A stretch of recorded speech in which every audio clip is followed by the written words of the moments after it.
Սիրելի բարեկամներ, ողջունում եմ ձեզ, ես Status Quo հեղինակային հաղորդման հեղինակն եմ, Գեորգ Մելիքյան, եւ այսօր մենք զրուցելու ենք աստվածաբան, նախկին հոգևորական Նիկողոս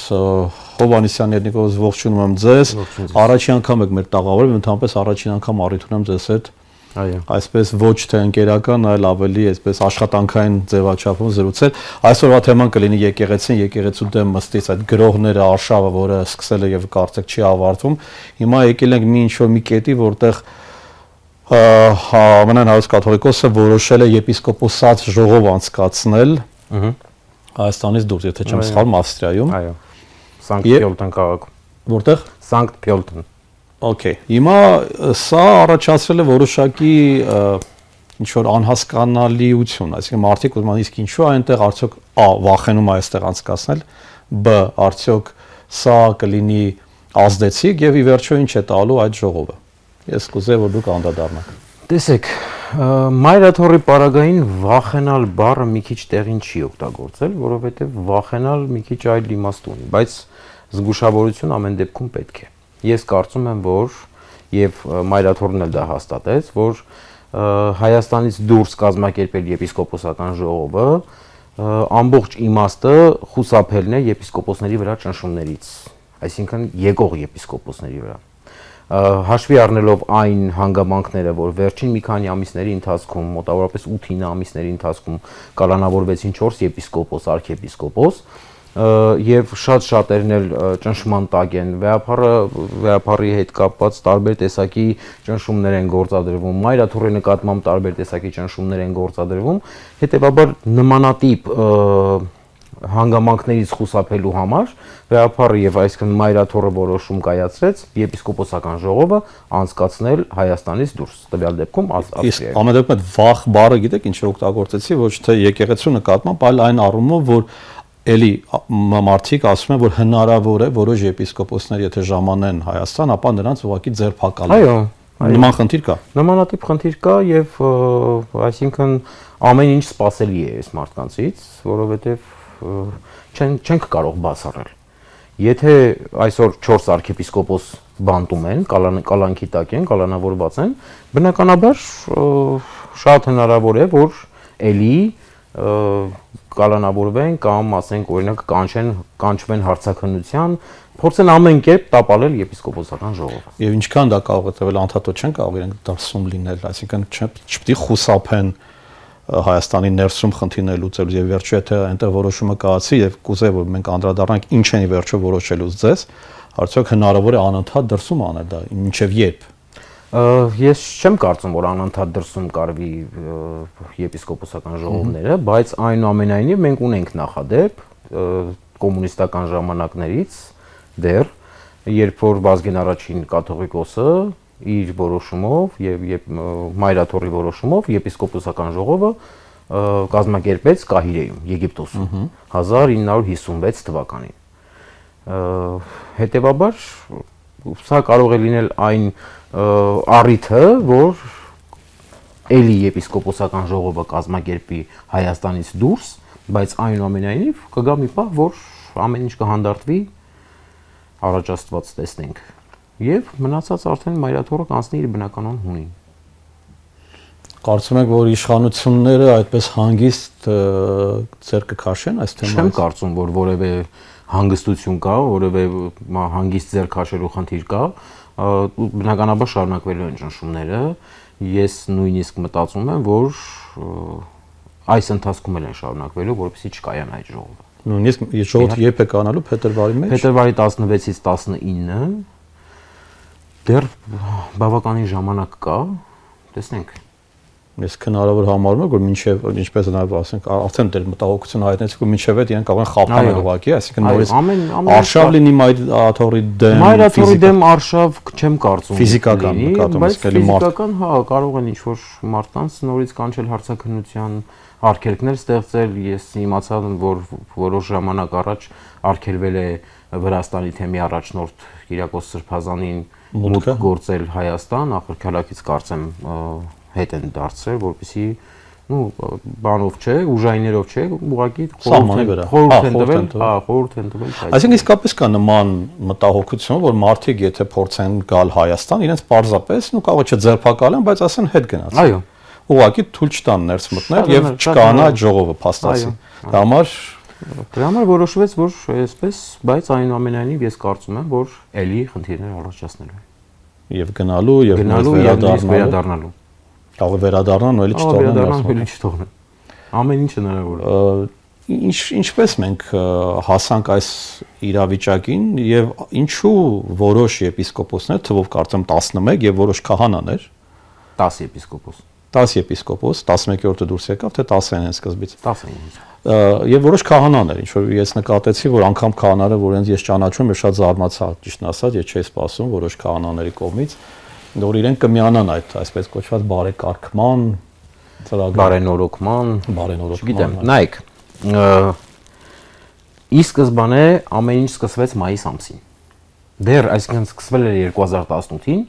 բայց 2018-ից եկանք կանգնեցինք ինչ-որ ժամանակահատված, ամեն ինչ հանդարտվեց կարծես թե, բայց այնուամենայնիվ պարզվեց, որ ամեն ինչ դեռ շարունակվելու է։ 2025 թվականի մայիսի 27-ին Ադրբեջանի հոգևոր առաջնորդ Փաշազադեն հայտարարում է, որ Մայրաթոր Սուրբ Էջմիածինը եւ Հայ առաքելական եկեղեցին այսպես ասած հանդիսանում են սպառնալիք Կովկասի տարածաշրջանի համար եւ իրենց ազատագրական կամ ազգային, այսպես ասած, նկարտումներով։ Մայիսի 28-ին Հայաստանի Հանրապետության ղեկավարը հայտարարում է եկեղեցին չուլաններ։ Պատասխանում են եպիսկոպոսներից մի քանիսը այս հայտարարությանը եւ այստեղից սկսվում է ամեն ինչ։ Արցախի թեման չկար այդտեղ, որտեղ հիմա շարունակեմ։ Այնուհետև Վեհափար Հայրապետը, կարծեմ Շվեյցարիայում համաժողովի ժամանակ խոսում է արցախահայերի վերաբնակեցման, Արցախի թեմայով, արցախահայերի վերադարձի թեմայով եւ այլն եւ այլն, եւ դե բնականաբար այս ամենը դուր չի գալիս Հայաստանի գործող իշխանությանը եւ բնականաբար դրանից հետո արդեն սկսվում են ճնշումները։ Ես կարծում եմ, որ այն պահից սկսած, երբ Վեհափարը Արցախ բառը կհանի իր լեքսիկոնից եւ Մայրաթորի ընդհանուր խոսակցական վիճակից, հա, լեքսիկոնից կհանի, կամ ասենք քարոզներից եւ այլն, բնականաբար ինձ թվում է այդ դրանից հետո կդադարեցվի ամեն ինչ։ Կարծում եք իրենք կկանգնեն։ Ես կարծում եմ, որ այս մարդիկ ուղակի ուզում են խամաճիկ կաթողիկոս։ Այս մարդիկ ուղակի ուզում են ձեռնացու հոգևորականներ, եպիսկոպոսներ, ում որ իրենք կասեն այսպես պիտի արվի, այսպես պիտի արվի եւ նրանք կանեն։ Այսինքն ստացվում է գյադա քեզ կողմ, գյադա քեն կողմ։ Հա։ Բայց ինչպես ստացվեց, որ այդ 10-ը միացանին, սա է շատ մտահոգում։ Տեսեք, մենք տարբեր առիթներով հանդես ենք եկել, տարբեր հայտարարություններով։ Այսինքն տարբեր մարդիկ, տարբեր բաներ են գրել, խոսացել եւ ասել եւ այլն։ Եպիսկոպոսները հայտարարում են, որ կան խնդիր Մայրաթորում եւ այդ խնդիրները ներքին խնդիրներ են։ Եվ այդ խնդիրները պետք է իրենց լուծումը գտնեն։ Այս եպիսկոպոսներից մի քանիսը, կոնկրետ մեկը, Միրզախանյան Վազգեն անունով, հայտարարում է, որ շատ լավ եղավ, որ վարչապետը վերհանեց այս խնդիրները եւ մենք նրա աջակցությունը ստացանք։ Այսինքն այս մարդիկ կտրվել են Մայրաթորից, ստացվում է։ Ստացվում է, որ իրենք Մայրաթորի միաբան չեն եղել։ Այն մարդիկ էին, այս 10 մարդիկ, ովքեր որ 26 տարի Վեհափարի գահակալության ժամանակահատվածում կատարել են հլու հնազանդ Վեհափարի բոլոր ասածները, բայց այնուամենայնիվ եկել է մի պահ, որ իրենք կանգնում ասում են, որ Վեհափարը մեզ չի լսում։ Այսինքն եթե դուք առաջարկներ ունեիք, որևէ առաջարկ ունեիք, կարող եք այդ առաջարկներով հանդես գալ եւ ինչպես նշեց մի քանի անգամ նշել են Բագրատ Սրբազանը եւ Միքայել Սրբազանը, այս խնդիրները պետք է բացառապես լուծվեին Մայրաթորի հարկից ներս։ Ներսում, այո։ Այո, տարբեր ատյաններ կան մայրաթոռում եւ այս տարբեր ատյաններում պետք է լուծվեին այս խնդիրները։ Որևէ մեկը, որևէ մի իշխանություն, քաղաքական կամ քաղաքացիական որևէ իշխանություն իրավունք չունի խառնվելու մայրաթոռի ներքին գործերին։ Գիտեք հակադարձումը որն է այդ դեպքում ինչի է եկեղեցին խառնվում պետության գործերին։ Տեսեք, եկեղեցին չի խառնվում պետության գործերին։ Եկեղեցին կամ եկեղեցականները իբրև այս երկրի քաղաքացիներ իրավունք ունեն իրենց կարծիքը արտահայտելու։ Դե գիտեք, Բագրատ Սրբազանի պարագայում դա մի փոքր ավելին էր, քան կարծիքը, Դե բնականաբար, հա, երթեր, բողոքի ցույցեր, հավաքներ, կոչեր որոշակի եւ սա ոմանք համարում են, որ կոնկրետ միջամտություն է եւ նաեւ խնդիրն այն է, որ կա կարծիք, որ այդ շարժումների հետևում կանգնած են օտար ուժեր։ Եկեք իրենց անունով կոչենք, իբր թե կանգնած են Ռուսաստանի որոշակի շրջանակներ, այդ թվում նաև Եզրափ Սրբազանին մեղադրեցին, որ ինքը գործակալ եւ եկեղեցին ընդհանրապես ռուսական, այսպես ասած, գործիք է ազդեցության։ Տեսեք, դրանցից որևէ մեկը ապացուցված չէ։ Այսինքն հայ եկեղեցին մշտապես հանդես է եկել ազգային շահերից ելնելով։ Երբեք որևէ հայ եկեղեցու արած հայտարարություն, պաշտոնական հայտարարություն մայրաթոռի, դուք չեք տեսնի, որ որևէ այլ երկրի շահ պաշտպանի։ Որևէ անգամ նմանատիպ, տեսեք ինքը։ Այո, նմանատիպ որևէ հայտարարություն չեք գտնի, որ մայրաթոռ Սուրբ Էջմիածինը պաշտոնապես կամ ոչ պաշտոնապես պաշտպանի օտար երկրի շահեր։ Բացառապես վեհապարի հայտարարությունները վերաբերում են Հայաստանի Հանրապետությանը, Արցախի Հանրապետությանը եւ Սփյուռքի հայությանը։ Այո, այսինքն Բագրատ Սրբազանի շարժումը, այսպես ասած, Տավուշը հանուն հայրենիքի հետո արդեն վերածվեց Սրբազան շարժման։ Ինքը արդեն ուներ քաղաքական աստար եւ այդ իսկ պատճառով Բագրատ Սրբազանի հանգամանքը սառեցվեց։ Այսինքն եպիսկոպոսական հանգամանքը սառեցվեց եւ Սրբազանը արդեն հանդես էր գալիս որպես Բագրատ Սրբազան, ոչ թե որպես մայրաթոռի պաշտոնական ներկայացուցիչ։ Այսինքն, եթե ուզում էին, որ այդպես լիներ, այդպես էլ եղավ։ Մայրաթոռը ուղղակի ասաց, որ Բագրատ Սրբազանը շարժումը սկսել է եւ շարունակում է իր անունով։ Բայց այնուամենայնիվ յուրաքանչյուր մեկը այս երկրում ազատ քաղաքացի, երկրի ազատ քաղաքացի լինելով իրավունք ունի իր կարծիքը, իր տեսակետը հայտնելու։ Բայց մայրաթոռը երբևէ մայրաթոռի գործերի, ներքին գործերին խառնվելու որևէ ձևով որևէ իրավունք չունի, թե սահմանադրորեն, թե որևէ օրինական օրենքով, որևէ օրինական ձևով։ Իհարկե էլի ես ուզում եմ մեր հերոստատողները շատ լավ հասկանան, որ իհարկե ես եկեղեցու կողմն եմ, հասկանալի է, ուղղակի ես փորձում եմ այն հարցերը բարձրացնել, որոնք հակառակ թևն է բերում, որպեսզի կարողանանք պատասխանել եւ բարձաբանումներ մտցնել։ Այստեղ հարցից մեկը այն է, որ ինչու եկեղեցին նախկինում չի, ասում եմ, ինչի՞ չեք այն ժամանակ էլ խոսում, Սերժի ժամանակ, ինչու եկեղեցին նույն այդ եպիսկոպոսների մասը, որոնք չեմ կարծում որ բարեվարկության խնդիր չունեն, նույն ընդհանրենք Կոչոյան Սրբազանի անունը չեմ հիշում Նավասարդ կամ եկեղեցին չի միջամտել Սերժ Սարգսյանի վարած քաղաքականությանը, Ռոբերտ Քոչարյանի վարած քաղաքականությանը, բայց հանկարծ այսօր այս պահին իհարկե ես ուզում դուք պատասխանեք։ Տեսեք, եկեղեցում ներսում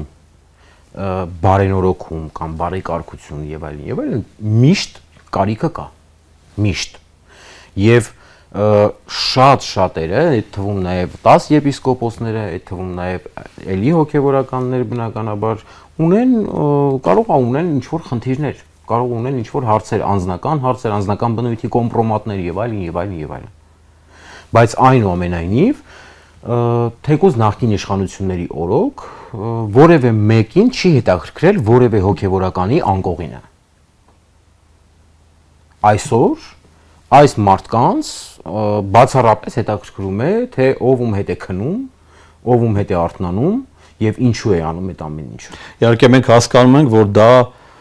ձևերից մեկն է ճնշում գործադրել, այսինքն ինչ-որ մեկին անկողնով են փորձել ինչ-որ մեկի նրա ֆինանսական հարցը, ինչ-որ մեկի բիզնեսների հետ կապված, մեկի երեխա ունի։ Իհարկե դա լավ չի, եկեք խոստովանենք, որ լավ չի։ Շատ վատ է, բայց այնուամենայնիվ, տեսեք, եթե ես միշտ այս տարբեր առիթներով ասում եմ, բոլոր տեղերում եւ տարբեր առիթներով, սա ինձ համար ամենակարևոր փաստերից մեկն է։ Երբեք, եթե դու ուխտ ես արել մայրաթոռում իջման սեղանի առաջ, հասել ես եպիսկոպոսական հանգամանքի, հասել ես արքեպիսկոպոսական հանգամանքի, դու երբևէ պետք է քո ուխտը չխախտես, որովհետեւ անձնական շահը երբևէ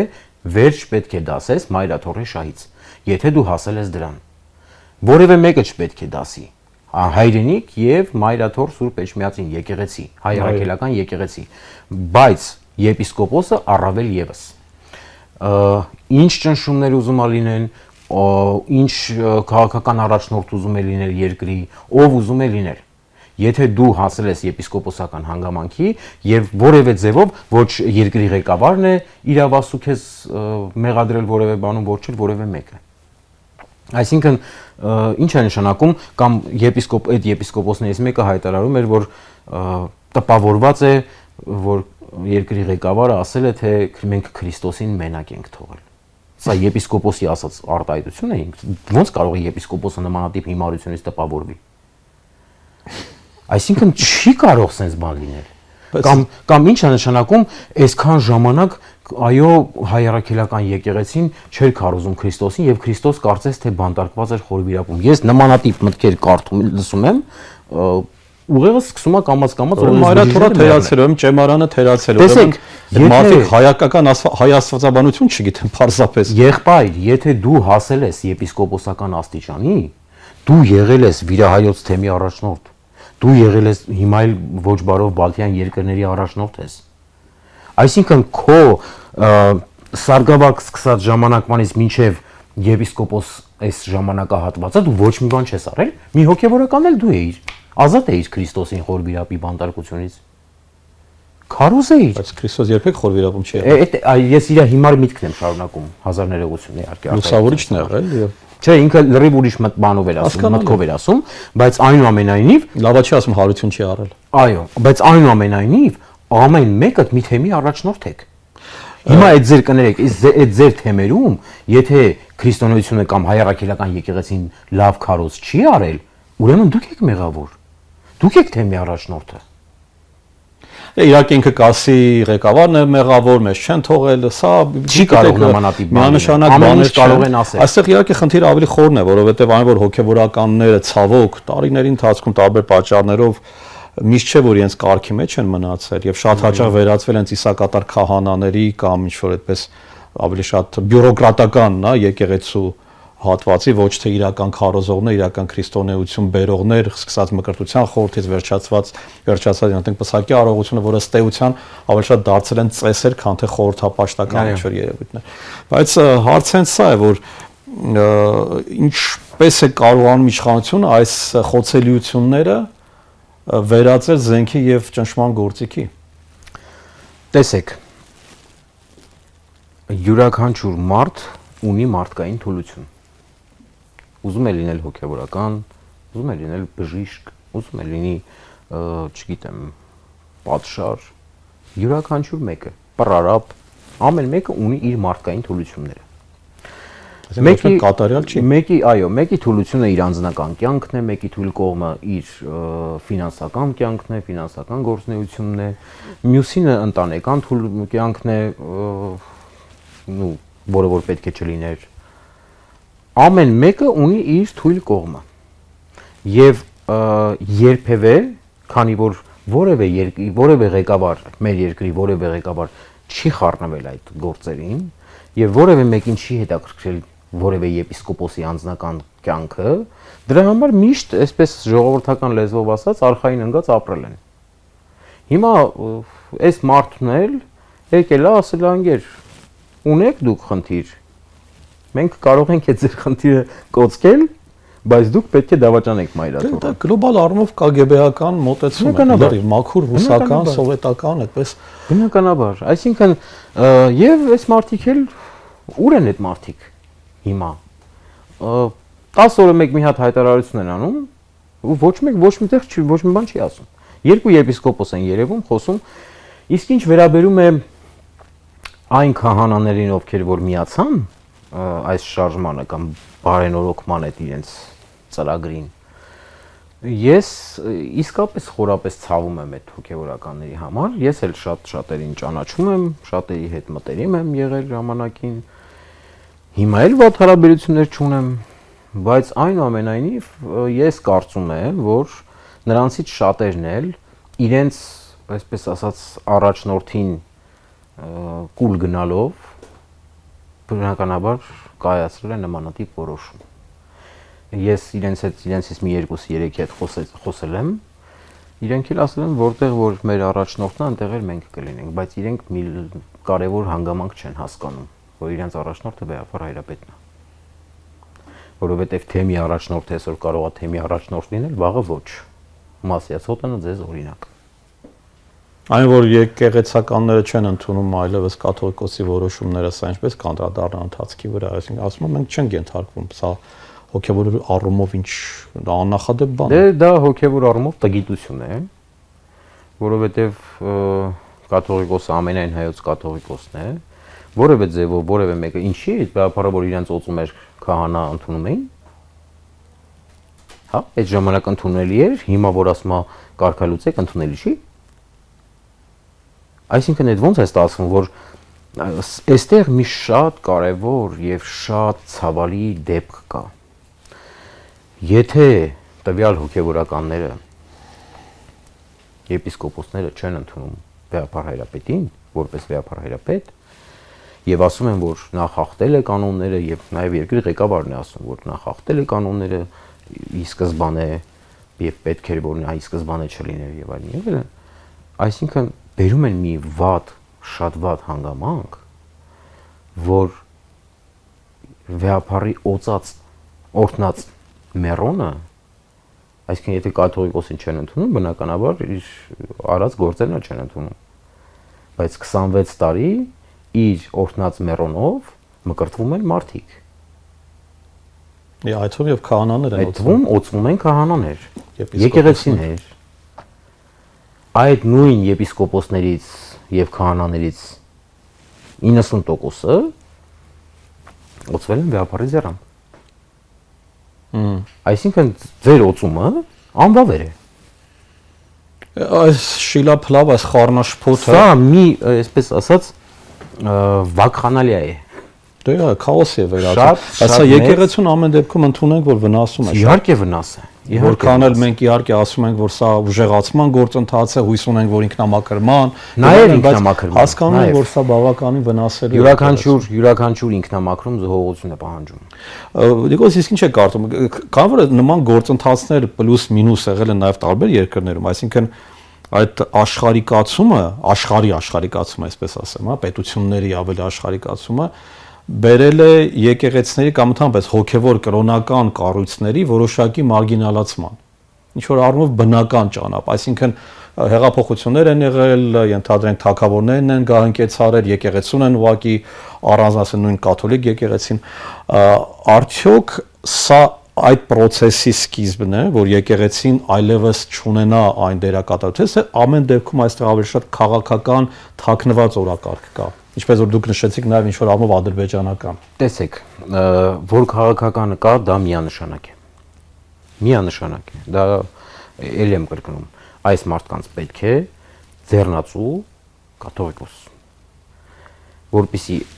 այս ամեն ինչը որ կատարվում է այսօր, այս ամեն ինչը կատարվի եւ անեն առանց որևէ հակառակման, առանց որևէ հակաճառման։ Սա լինելու է, եթե Աստված ոչ անի նմանատիպ բան լինի, սա լինելու է աննախադեպ մի բան, որովհետեւ այս մարդկանցից հետո գալու են հաջորդ իշխանությունը ասելու է, այս կաթողիկոսն էլ ինձ դուր չի գալիս, դու էլ գնա, թող այն մեկը գա։ Եվ սա լինելու է նախադեպ, վատ նախադեպ հայ եկեղեցին եւ հայ եկեղեցու առաջնորդին խամաճիկ սարքելու։ Սա շատ վատ նախադեպ է, որովհետեւ չի եղել նման բան, որ կաթողիկոսը դառնա ձեռքի խաղալիք որևէ իշխանությունների։ Ինչ վերաբերում է եկեղեցին առանձնացնելու կամ եկեղեցին դուրս մղելու այս ընդհանուր, այսպես ասած, խաղից։ Շատ հնարավոր է, որ կաթոլիկ եկեղեցին եւ մյուս եկեղեցիները դուրս գան որևէ տեղից, որևէ խաղից եւ չմասնակցեն որևէ մի բան իրենց երկրում։ Բայց հայ առաքելական Սուրբ եկեղեցին միշտ եղել է ազգային եկեղեցի։ Թեքեյանը շատ հրաշալի բանաստեղծություն ունի։ Եկեղեցին հայկական, ծննդավայրն է հոգվույս։ Այսինքն հայկական եկեղեցի, հայ եկեղեցի։ Եկեղեցին երբեք իր ազգից չի առանձնացել։ Եթե որևէ երկրի հոգևոր առաջնորդ, որևէ եկեղեցի կարող է առանձին գործել եւ ընդհանրապես չխառնվել իր ազգի, իր ժողովրդի կյանքին, ապա հայ եկեղեցին, հայ առաքելական Սուրբ եկեղեցին մշտապես հանդիսացել է որպես ազգային եկեղեցի եւ երբեք որևէ պարագային մենակ չի թողել իր ժողովրդին, իր ազգին։ Նիկոլ, շնորհակալություն եւ հուսանք, որ ժողովուրդն էլ մենակ չի թողնի եկեղեցուն այս դժվարին եւ բավականին կասե ճգնաժամային պահին։ Ժողովուրդը եւ ազգը վստահաբար մենակ չի թողնի եւ մենք տեսնում ենք թեկուզ տարբեր տեսակի հարցումներով, որ երկրի բնակչության ազգի 80%-ը մայրաթորի կողքին կանգնած է։ Շնորհակալություն ձեզ։ Ես եմ շնորհակալ։ Շնորհակալություն նաև ձեզ, սիրելի բարեկամներ։ Մենք այսօր հյուրընկալեցինք աստվածաբան, նախկին հոգևորական Նիկոլ Հովհաննիսյանին, ձեզ հետ էր քաղաքագետ Գևորգ Մելիքյանը, հաջողություն ձեզ եւ հետեւեք Եվրամեդիա 24-ի աշխատանքներին։